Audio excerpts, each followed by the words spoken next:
Choo choo. Yeah.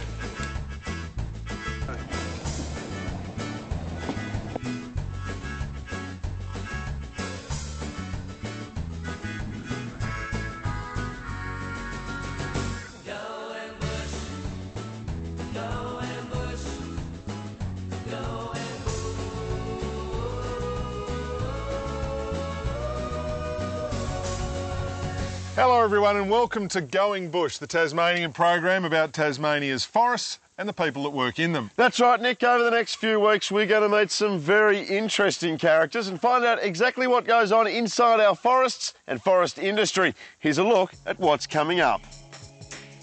Turning back the clock, we meet the Huon piners of today. Scooting for kids with cancer, an inspirational, if not a tad crazy adventure to raise money, and a career in the bush. We explore the different day-to-day lives of working in forestry.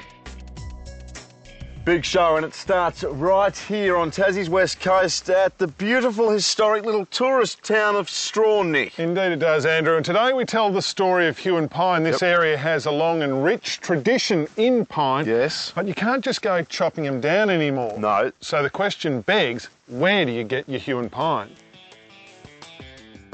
If you've never made the trip to Tasmania's wild west coast, then it would be hard to imagine just what the early settlers of the late 1800s would have gone through.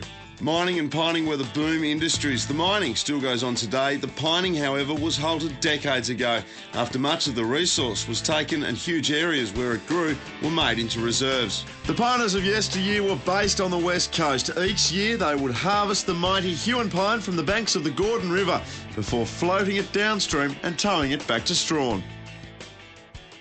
What they went through, they were heroes, mate. I mean, geez, they used to take those little punts up there and float these logs down, and they do it all by hand and live up there, and, you know, must have been under canvas. And, I mean, look at us, we've got luxury. It's beautiful. till you go in a big hole in your waders up to your neck, and then you're probably thinking about the way they were doing it.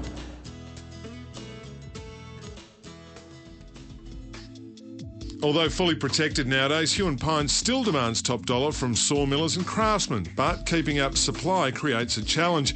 That was until a huge flood in the World Heritage listed Gordon River washed tons and tons of the pine downstream. That's where the piners of today collect the special timber.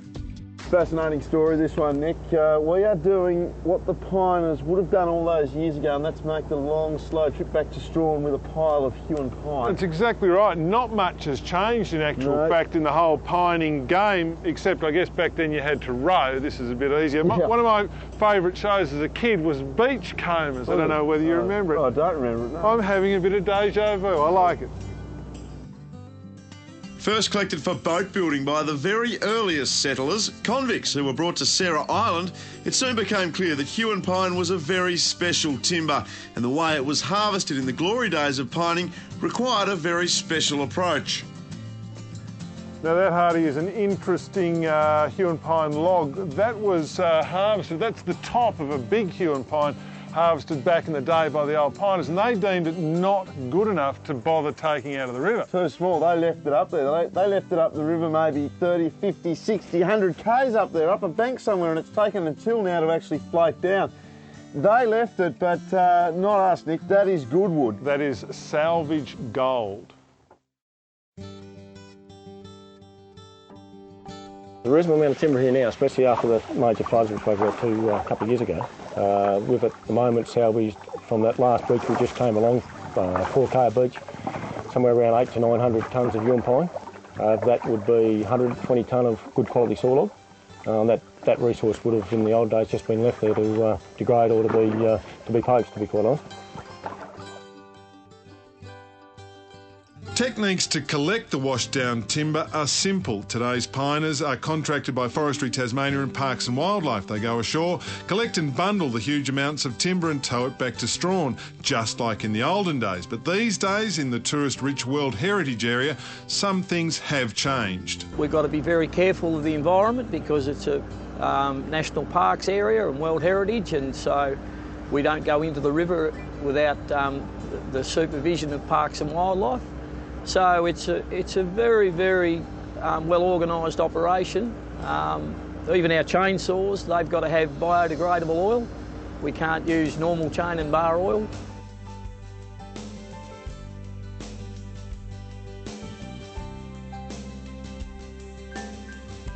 Lee, this is a tiny little bit of beach in an enormous area, and there's Huon pine here everywhere. Now, the beauty about your salvaging operation is that nothing is really wasted, is it? No, nothing's wasted. I mean, this is a log that's come down the last couple of months. We've been here previously and taken other wood away, but we like to make an analogy like the butcher used to brag about how with a pig he could sell everything but the squeal. Well, we feel the same with the Huon pine. You know, we can sell the smallest branches down to small finger size for buttons and under the Salamanca. The bigger limbs into knees for boats. The stem can go for fine furniture or for boat boards, you know, into the bigger 8x2s and 12x2s. Every now and then we come up with a stem that size, and then of course we've got the stumps where they can be sculptured pieces or form the basis of really nice one-off free-form coffee tables. It's achieving a whole lot of ends from our perspective, is that the timber is being properly salvaged, it's being properly managed, and the one thing is that the political complaints and a lot of other complaints that we've had in the past about the resource disappearing, and you know that a container of load of Huon pines appeared on the market in Melbourne and nobody knows where it's come from. We haven't had those complaints.